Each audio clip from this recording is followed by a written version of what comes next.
देश में पिछले कुछ सालों में यूनिफाइड पेमेंट इंटरफेस यानी यूपीआई का इस्तेमाल रिकॉर्ड स्तर पर बढ़ा है।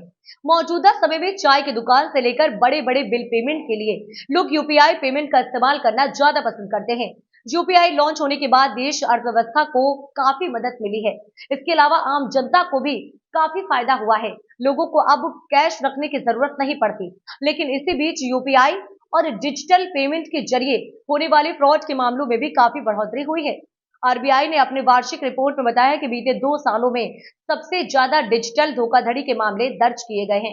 वित्तीय वर्ष 2023 में आरबीआई को रिपोर्ट किए गए मामलों की संख्या 30% बढ़कर लगभग 36,000 हो गई है, जबकि वित्तीय वर्ष 2022 में लगभग 9,000 मामले थे।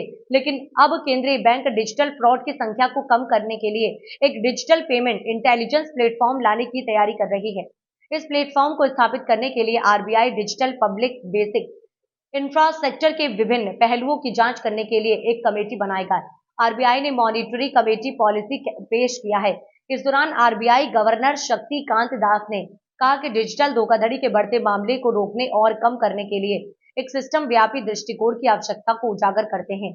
इसलिए डिजिटल पेमेंट इकोसिस्टम में नेटवर्क लेवल पर इंटेलिजेंस और रियल टाइम डेटा शेयर करने के लिए एक डिजिटल पेमेंट इंटेलिजेंस प्लेटफॉर्म स्थापित करने का प्रस्ताव है।